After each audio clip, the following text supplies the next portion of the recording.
Welcome sa Dries TV. Kung interesado ka sa ganitong news, huwag kalimutang isubscribe ang ating YouTube channel. Maraming salamat! Welcome back again sa ating YouTube channel mga kakimpaw, and sa update natin ito ang pag-uusapan natin ay tungkol sa mga importanteng kaganapan kinikiman syempre kay Paula Avellino. Pero bago po ang lahat, maraming salamat sa inyong patuloy na pag-support at pagsubaybay sa mga daily update natin.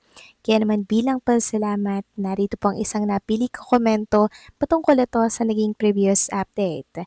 Mula ito kay Ginang Annalyn Hicap. Sabi niya, "Good afternoon, there is isang malaking patunay na talagang ang Kimpaw ay may relasyon na. So happy and kilig.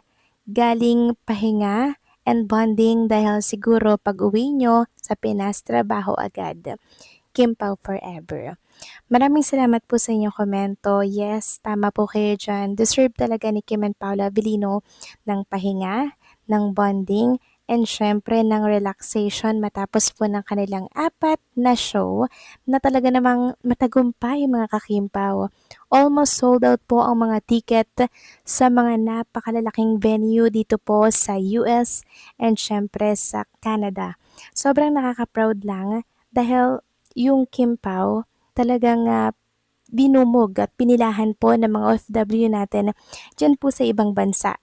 Kaya maging ang ABS-CBN at management ni Kim and Paolo at ang TFC, the Filipino Channel, sobrang proud at gusto pa pong dalhin ang Love Kim Pao sa mas maraming bansa. So magkakaroon po ito ng part 2 dahil sa success ng kanilang 4 na show sa US and sa Canada. Sabi ko naman sa inyo mga kakimpaw, magkakaroon ng part 2 ang kanilang world tour dahil sa success nito. Kaya deserve nila talaga na mag-relax, magliwaliw, and also magkaroon po ng pahinga dahil after po nito, pagbalik nila ng Pilipinas, for sure, paniguradong hectic na naman ang schedule ni Chinita Princess and Paolo sa mga nakapending na project nila na naiwan dito po sa ating bansa. So maraming salamat po sa inyong komento. Ginang Annalyn Hicap, God bless po at mabuhay kayo. So eto na nga, pag-usapan na natin ang mga balita po na nakalap natin sa hapong ito. Tunahin na nga nating pag-usapan ang very proud na si Poca yung naging host po dito sa World Tour ni Kim and Paolo, na super proud na ipinagmamalaki niya po na naging host siya ng show ni Kim and Paolo. Sabi niya nga dito, "You are the one, Chinita Princess, #Kim Pao, breaking records. Thank you and love you very much, my manager." And sabi niya nga po dito sa X pa, "Breaking records with how many love Kim Pao, breaking records with how many Kim, breaking records with how many Kim Pao made happy, breaking records with how many love Kim Pao, and breaking records with how many supporters and believers in #Kim Pao. I was there." So nasaksihan po ni Poca Rafael kung gaano kalakas ng tambalang Kim Pao lalo na po dito sa US and syempre sa Canada. Sabi nga ng isang netizen, "I agree, I was there too and super daming nag-watch. Maraming nagmamahal sa Kim Pao, bagay na bagay silang dalawa. Super humble, more show project Kim Pao, and sana next tour si Poca ulit kasi super saya lang talaga. Napapawi ang pagod namin at lungkot dito sa ibang bansa. Yes, hopefully nga po si Poca pa rin po ang kuhanin ni Kim and Paolo na maging host ng kanilang susunod po na world tour." Samantalang next topic naman, pag-usapan naman natin ang tungkol dito sa kaganapan kay Kim and Paula Avellino dito po sa New York. Meron kasing nagsasabi na paano mo nasabi nakasama si Aki? So ito naman yung sagot ko mga kakimpaw. Anong gagawin dyan ni Kim and Paula Avellino sa New York? For nothing? Para manood lang sa theater? Syempre, merong isang bata dyan mga kakimpaw na nag-e-enjoy sa likod po ng kaganapan ni Kim and Paolo.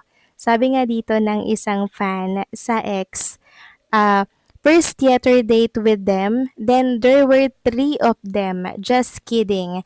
Tapos may nag-reply na, "Feeling like there were 3 of them today too." So 3, si Kim, si Paolo, and syempre si Aki na anak po ni Paula Avellino kasi nasa New York. 'Di ba? Kaya nga po sila pumunta dyan sa New York para po sa quality time sa anak po nitong si Paula Avellino na si Aki. Understood na po yun mga kakimpaw, 'di ba? Understood na yun. Sa mga ayaw maniwala, mga kakimpaw, eh, okey lang din naman, 'di ba? Pero understood din kung bakit sila'y pumunta dun, 'di ba? Sabi nga po dito sa write-ups ng isang article, hindi sa Pilipinas kundi tila sa New York City, USA nga dumiretso sina Kim at Paolo Avellino matapos ang huling leg ng kanilang Love Kimpa World Tour sa Toronto.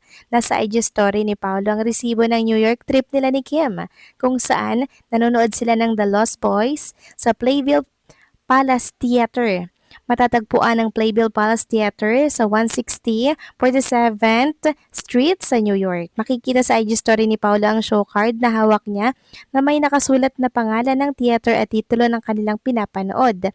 Nauna naming ibinalita ang tungkol sa posibilidad na dediretso ang Kim Pao sa New York hindi lang para sa sandaling bakasyon kundi para sa makasamang anak ni Paolo na si Aki. So ayan mga kakimpaw, oh, nakasulat po dyan sa write-ups, hindi lang ito dilulo. Kumpirmasyon mga kakimpaw, oh, na ibalita na po yan ng isang article bago pa man po ito mangyari. Kaya sa nagsasabi niya na hindi niyo pa pala nakita na andyan si Aki, ayan po mga kakimpaw, oh, ayan. Sabi pa dito, pero may ibang nagsabing hindi na lilipad patungong New York ang dalawa at diretso uwi na sa Pilipinas. 2 oras lang ang flight mula Toronto papuntang New York kaya hindi ito palalagpasin ni Paulo na mabisita ang anak sa ilang araw na banding. Tuwang-tuwa naman ang Kim Paulandia sa pag-ayuda at resibo mismo ni Paulo sa kanilang destinasyon ni Kim. Hinangaan ng maraming fanay si Paulo sa kanyang daddy duty sa anak. Nanguna na sa komento si Carlos Miguel na natutuwa sa desisyon na ito ni Paulo. Kung obserbahan, parang salita ng Kim Pao sa mga pasabog ng kanilang mga fanay. Nauna ang soft lunch ni Kim sa Toronto nang mag-wish itong sana raw ay tama na o correct na ang kanyang desisyon na magmahal uli. Sinundan naman ito ng New York ganap nila na si Paulo ang nagbahagi ng kanilang mga solid.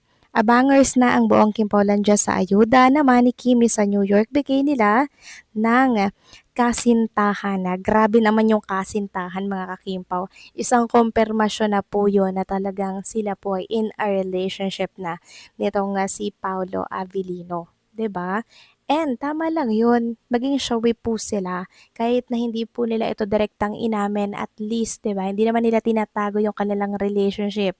Sabihin nating private, pero hindi po ah, private pero hindi po secret mga kakimpaw. 'Di ba? Kumbaga pinapahalagan lamang po nila yung privacy na meron sila. Kasi understood na yun mga kakimpaw. Sila po nagkakaintindihan dito at hindi na ito kailangan pang ipakita sa madla, 'di ba? Kasi nawawala po mga kakimpaw yung tinatawag na privacy, yung pribadong buhay na pinapahalagahan po nila mga kakimpaw sa likod ng camera. Yun po yung maganda doon kina Kim and Paolo. Unlike po ng ibang artista na napaka-bulgar, 'di ba? Kaliwat kanan, naglalabasan yung mga post tapos pag nag-break, wala na.